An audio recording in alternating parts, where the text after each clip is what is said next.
사도행전 6장 7절에서부터입니다. 7절에서 15절까지 우리 함께 읽겠습니다. 하나님의 말씀이 점점 왕성하여 예루살렘에 있는 제자의 수가 더 심히 많아지고 허다한 제사장의 무리도 그 도에 복종하니라. 스데반이 은혜와 권능이 충만하여 큰 기사와 표적을 민간에 행하니 이른바 알렉산드라인 길리기아인과 아시아에서 온 사람들의 회당에서 어떤 자들이 일어나 스데반과 더불어 논쟁할세. 스데반이 지혜와 성령으로 말함을 그들이 능히 당하지 못하여 사람들을 매수하여 말하게 하되 이 사람이 모세와 하나님을 모독하는 말을 하는 것을 우리가 들었노라 하게 하고 백성과 장로와 서기관들을 충동시켜 와서 잡아가지고 공회에 이르러 거짓 증인들을 세우니 이르되 이 사람이 이 거룩한 곳과 율법을 거슬러 말하기를 마지 아니하는도다. 그의 말에 이 나사렛 예수가 이곳을 헐고 또 모세가 우리에게 전하여 준 규례를 고치겠다 함을 우리가 들었노라 하거늘 공회 중에 앉은 사람들이 다 스데반을 주목하여 보니 그 얼굴이 천사의 얼굴과 같더라. 아멘. 오늘은 신의 사자들이라는 제목으로 하나님의 말씀을 우리 사랑하는 성도님들과 함께 나누도록 하겠습니다. 이 세상에 어떤 공동체이든지 어려움을 겪지 않는 공동체는 없습니다. 그 문제가 공동체의 외부적이 있느냐, 내부적이 있느냐, 물론 그 둘을 다 겪는 경우가 다반사죠. 만약 외부적인 문제가 발생할 경우는 그 공동체에 있어서는 단합이 중요하고 내부적인 문제가 발생할 경우에는 소통이 중요해요. 지난 교회 구제에 관한 문제는 전형적 내부적 문제였습니다. 그리고 교회는 소통으로 이 문제를 아주 슬기롭게 해결했어요.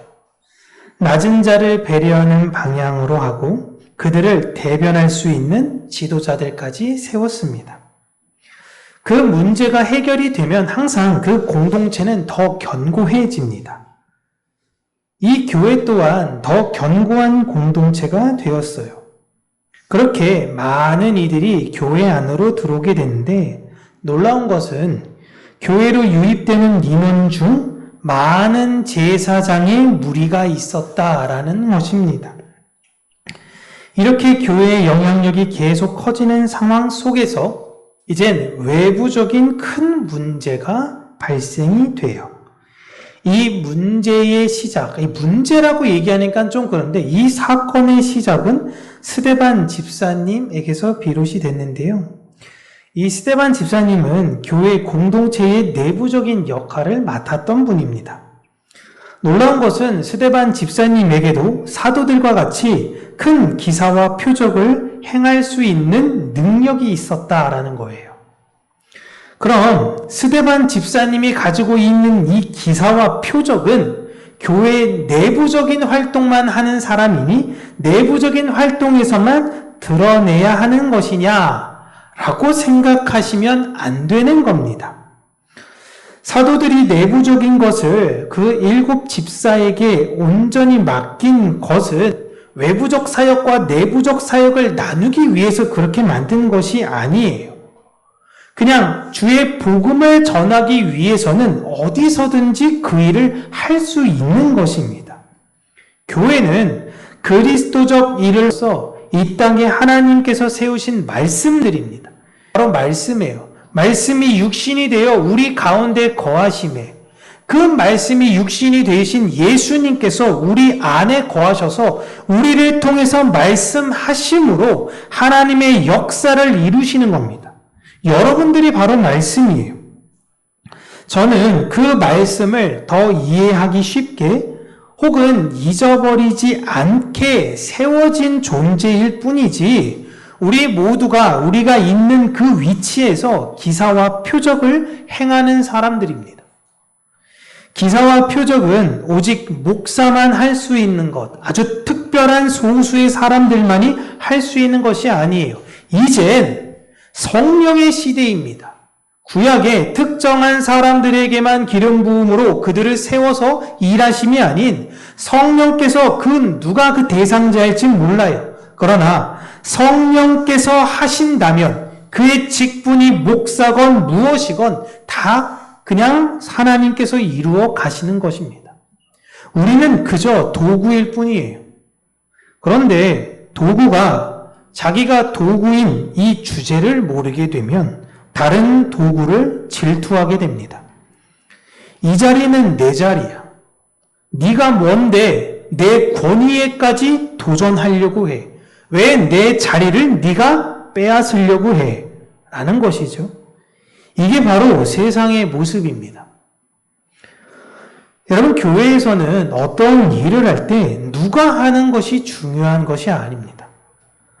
누가 하는 게 중요한 게 아니라 그 일을 통해 하나님이 드러나시는 것이 중요합니다. 이렇게 하나님, 예수 그리스도, 하나님 그 자체이신 분을 전하는 스데반을 누가 질투를 했느냐? 교회 리더들이 아니었습니다. 왜 기사와 표적을 그냥 아무런 데서나 그냥 하세요? 그렇게 하시면 안 됩니다. 스데반 집사님, 그건 교회에서만 하셔야 돼요? 라고 사도들이 제지하지 않습니다. 얼마 전까지 스데반과 함께 회당에서 예배드렸던 사람들이 스데반을 질투했습니다. 이 사람들은 헬라파 유대인들이에요. 이들은 로마에 의해서 포로로 끌려갔던 선조들의 후예로서 그곳에서 다시 예루살렘으로 귀환하여 회당을 만들었던 사람입니다. 그러니까 이들에게는 어떤 자부심이 있었냐면 바벨론 포로기에서 자 이제 우리가 다 예루살렘으로 돌아갈 수 있습니다 라고 이야기할 때 돌아가지 않은 사람들도 있거든요. 그냥 우린 바벨론에서 편하게 살래요. 이미 여기서 몇십 년간 살았는데 새롭게 거기 가서 고생만 할 게 뻔하니 우린 여기 있겠습니다 라고 하는 사람들이 있는가 하면 그럼에도 불구하고 우리가 하나님 나라를 다시금 회복하겠다라는 마음으로 3번에 걸쳐 돌아간 유대인들이 있었어요. 그들처럼 이들도 우리가 억지로 그 나라에 끌려갔지만 다시금 돌아와 회당을 세우고 하나님의 말씀을 지킨 자라는 자부심이 있었던 사람들입니다.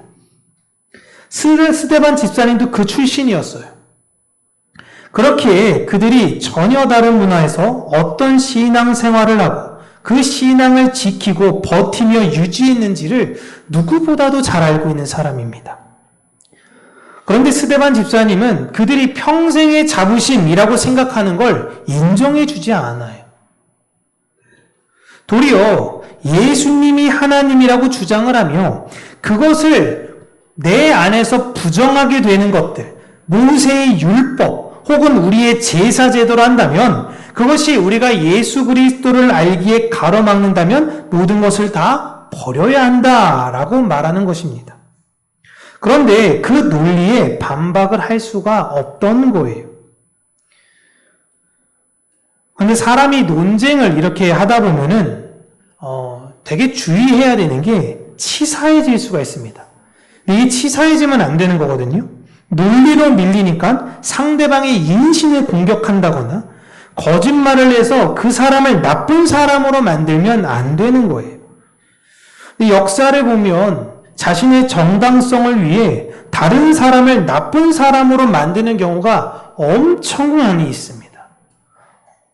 아주 대표적으로 프랑스 대혁명이 성공하게 되고요. 루이 16세와 마리 앙뚜아네트가 단두대에서 죽었습니다. 그때 왕비였던 마리 앙뚜아네트를 혁명군들은 아주 나쁜 여자로 만들었어요. 그리고 이것을 알려줬습니다. 대표적으로 사람들이 먹을 것이 없다, 빵이 없다, 빵을 달라 막 소리치니까 마리 앙뚜아네트가 아니 왜 사람들이 빵이 없다라고 소리쳐요? 빵이 없으면 케이크 먹으면 되잖아요. 이런 말을 했다라고 이야기하는데 이런 말을 한 적이 없어요. 그리고 이 마리 앙뚜아네트가 프랑스 재정을 빵꾸낼 정도로 사치스러웠다라는 가짜 소문을 내고 다른 남자와 연문설이 끊이지 않았다라는 가짜 소문을 계속 생산해냈습니다. 사람들이 이걸 다 믿어요. 몇 년 동안 믿었냐면 200년 동안 믿었어요. 아주 나쁜 여자구나. 아주 못된 여자구나. 이게 200년 동안 유지가 됐던 거예요. 심지어 이 마리 앙뚜아네트라는 사람이 어땠는지 단두대에 올라가고 있는 상황입니다. 남편은 먼저 목이 잘렸고 이제 자기 목 잘릴 차례예요. 올라가고 있는 단두대로 올라가고 있는 상황에서 처형인의 발을 실수로 밟았습니다. 실수로 밟았는데 이제 여왕이었잖아요. 발을 밟은 거에 대해서 정중하게 처형인에 대해서 사과를 합니다. 죄송합니다. 발을 밟았네요. 목이 잘리기 직전인 여자가 어려서부터 배웠던 품위가 몸에 배인 거예요. 제가 어렸을 때 이 내용을 책과 선생님과 언론을 통해서 이 내용들이 다 진짜라고만 배웠습니다. 저 소문들이 다 진짜인 줄 알았어요. 단두대 얘기는 있지도 않았고요. 이 여인은 200년 동안 가짜 소문에 오해를 받으면서 오해를 받은 인물이 된 것입니다. 내가 얼마나 다른 사람을 알아보지도 않고 가짜뉴스에 속아서 야, 이 여자 진짜 나쁜 여자네 라고 욕하고 다녔는지가 사실 너무 미안하더라고요. 제가 이렇게 되다 보니까 모든 위인전, 어렸을 때 읽었던 위인전들의 그 위인들을 다시금 한 사람 한 사람씩 다 파기 시작했습니다. 이 사람이 진짜 위인인가? 이 사람이 진짜 이런 거였나? 그러면서 한 사람 한 사람씩 보면서 깜짝깜짝 놀란 사람들이 너무 많아요. 되게 형편없는 사람, 되게 위대한 사람인 줄 알았는데 야, 이 사람 참 성격 형편없는 사람이었구나. 그리고 되게 별 볼 일 없고 형편없는 사람인 줄 알았는데 참 이 사람 대단한 사람이었구나. 이것을 제가 직접 공부하면서 알게 됐어요. 제가 깨달은 건 뭐냐? 야, 언론이 진짜 무섭구나. 사람들은 되게 쉽게 생각하는구나. 그래서 제가 언론에서 누군가를 혹은 어떤 일을 비방하는 글을 보면요, 먼저 섣부르게 비방하지 않습니다. 일단 기다려요. 그리고 제가 직접 한번 파헤쳐 봅니다. 물론 파헤친 것이 다 진실이 아닐 수도 있어요. 그런데 내가 적어도 누군가를 알아보지도 않고 욕하고 미워할 수는 없겠더라고요. 만약에 누가 예수님을 지금 너무 미워하는 시대가 됐죠. 예수님을 너무 미워하고 있는데 그리고 알기도 관심도 없어요. 그럼 그 사람에게 당신이 알고 있는 건 가짜입니다라는 걸 어떻게 설명해 줄 수 있어요? 온갖 가짜적인 야, 기독교인들은 다 죽여야 돼. 여러분, 우리나라 총이 있었으면 목사인 저도 살해 대상일 수도 있겠죠. 그렇지 않겠습니까? 기독교인들에 대한 권위가 땅에 떨어진 이 시대에 야, 옆집에 사는 그 목사 마음에 안 들어. 주차 문제로 자꾸 왈가왈부하는데 에이, 죽여야겠다. 지금 스데반 집사님과 논쟁하는 이 사람들은 신앙적 자부심으로만 똘똘 뭉친 사람들이었어요. 우리가 바로 하나님을 사랑하며 우리가 바로 하나님을 지키는 사람들이다 라고 이 사람들은 생각을 했을 텐데, 하나님을 진짜 사랑하는 것, 하나님을 진짜 지키고자 하는 것은 바로 하나님의 뜻을 알고자 하는 것이다.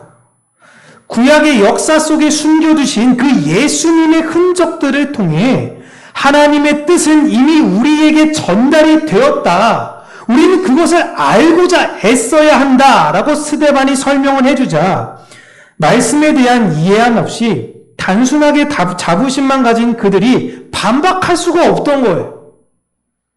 그러면 한 번쯤 배워보려고 해봐야 되잖아요. 들어는 봐야 됩니다. 그런데 그렇지가 않은 거예요. 그래서 결국엔 공회가 열린 거 아닙니까? 재판이 열린 거예요. 한때엔 나는 크리스찬입니다. 이것이 자부심이었습니다. 그런데 그 자부심 이제 다 사라졌죠. 여러분, 내가 사람들 앞에서 나 교회 다녀, 나 예수 믿어 이렇게 말하고 다니면 고결한 사람이 됩니까? 내 안에 예수가 없어요. 자부심들만 가득해져요. 내가 교회 다닌 지 몇십 년째인지 알아? 야, 내가 낸 11조만 해도 엄청나. 나 성실하게 11조 냈고 내가 얼마나 열심히 신앙생활 했는지 알아? 내가 교회에서 찬양팀 몇 년 했고 교회 교사를 몇 년 했고 성가대를 얼마나 했고 내가 봉사를 하기 위해 어떤 수고를 했는지 알아? 물론 그 모든 것들 교회를 세워가기 위해서 너무너무 잘하신 거예요. 너무너무 잘하셨습니다. 그런데 그런 자부심이 신앙이 아닌 거예요. 스데반 집사님은 신앙을 자부심으로 생각하는 사람들에게 너희들 안에 있는 진짜 하나님에 대한 마음에 질문을 한 것입니다. 그러다 보니 내 안에 하나님에 대한 것이 아무것도 없는 것이 드러난 거예요. 근데 물론 그런 상황을 마주하게 되면요, 저도 이렇게 토론하고 논쟁할 때 제가 더 이상 반박할 수 없는 상황이 되면 좀 민망하기도 합니다. 또 화를 내기도 해요. 근데 물론 그럴 수 있어요. 근데 그 다음에는 들어보기도 하고 내가 좀 미진한 게 있나 라고 하며 배우려고 하는 거야 합니다. 그런데 이분들한테는 그런 마음이 없어요. 그런 마음도 없으니 결국 상대방을 비난하며 공격했던 것입니다. 그런데 그들로부터 비난과 멸시를 받는 스데반 집사님의 얼굴은 어떤가? 우리 15절 같이 한번 읽어볼게요. 함께 읽습니다. 공회 중에 앉은 사람들이 다 스데반을 주목하여 보니 그 얼굴이 천사의 얼굴과 같더라. 아멘. 여기서 우리가 오해하시면 안 되는 게 성경에서 여러분 천사는요 예쁘고 멋있고 뭐 그런 이미지가 아닙니다. 그건 동화 속 천사예요. 성경에서 천사는 자신들과 구별되어지며 권위가 있어 보이는 존재를 천사로 비유합니다.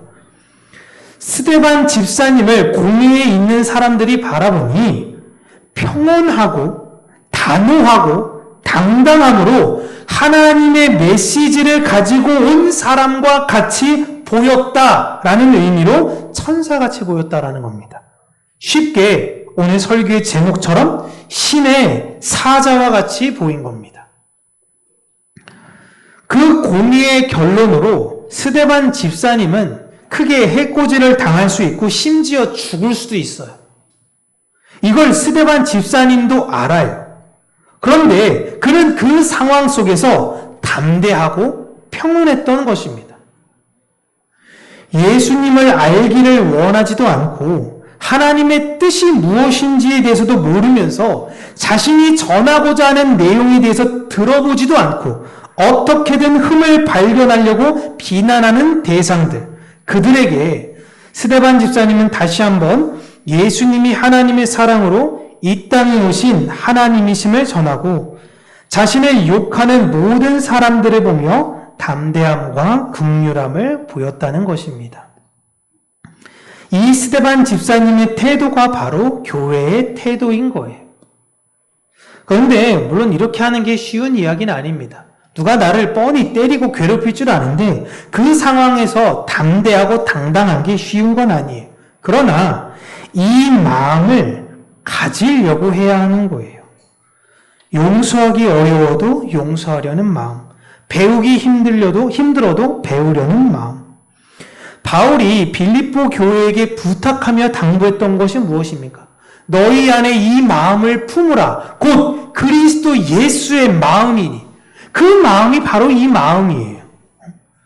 우리가 예수의 마음을 품어야 한다라는 것. 실패할 수 있고 넘어질 수 있고 그게 계속적으로 반복적 사이클로 살 수 있어요. 잘 되다가 무너졌다, 잘 되다 무너졌다. 그러나 교회가 잊지 말아야 하는 건 그리스도 예수의 마음을 품어야 한다라는 그것입니다. 내가 진리를 알아야 잘 모르는 이들, 오해하는 이들에게 알려줄 수 있어요. 내가 분별이 없으면, 내가 모르면 누군가를 제대로 알지도 못하고 비난하고 욕할 수밖에 없는 겁니다.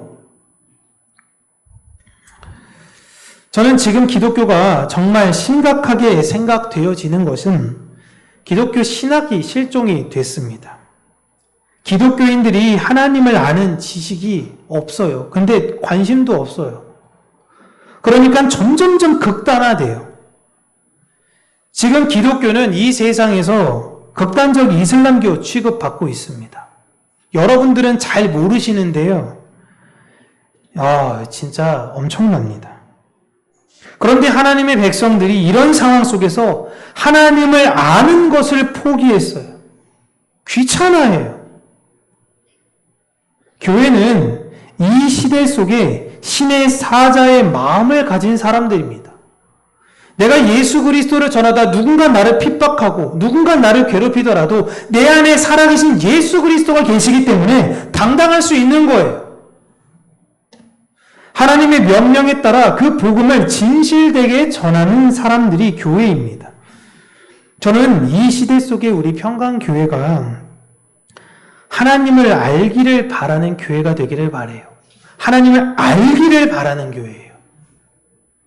이 시대에 하나님을 알지 못해 헤매는 자들이 모르니까 자꾸 비난하고 모르니까 자꾸 비방하고 교회는 이제 끝났어. 하나님은 없어. 예수는 허구야. 이렇게 결국은 그러면 어디로 뛸지도 몰라가지고 두려움 속에 뛰어있는 그들에게 진짜 이 시대의 빛과 소금의 역할을 교회가 함으로 말미암아 진리를 전해주는 그 역할을 최소한 우리 평강교회가 했으면 좋겠습니다. 아무리 힘들고 어려워도 어떻게든 내 삶 속에서 하나님의 그 뜻을 적용하고 말겠다라고 하는 그 마음으로 사는 것. 편리하게 이 세상의 조류에 맞서서 살아가는 게 아니라 물이 흐르는 대로 가면 편해요. 그런데 그걸 거슬러서 그 앞으로 한 걸음 한 걸음씩 하나님께 나아가고자 하는 그 마음으로 사는 것. 살다 보면 또 다시 또 물에 휩쓸려 가고 하지만 다시 또 몸을 돌이켜가지고 하나님께로 나아가고 악하고 음란한 이 시대 속에 이 세대 속에 복음의 등불을 들고 내가 사랑했던 자들 얼마 전에 나와 함께 예배드렸던 그들이 너무 안쓰러워서 그들이 너무 긍휼해서 이분이 너무 불쌍해서 너희들이 한 걸음만 더 나아가면 예수님을 알 텐데 그 마음으로 복음을 전했던 스데반 집사님처럼 우리에게 우리 주변에 한 번 더 예수 그리스도의 그 은혜와 사랑을 잘 전해줌으로 말미암아 우리에게 맡겨진 소명들 잘 감당해 나아가며 사는 저와 여러분들 되시길 주님의 이름으로 축복합니다. 기도하겠습니다. 살아계신 하나님 아버지,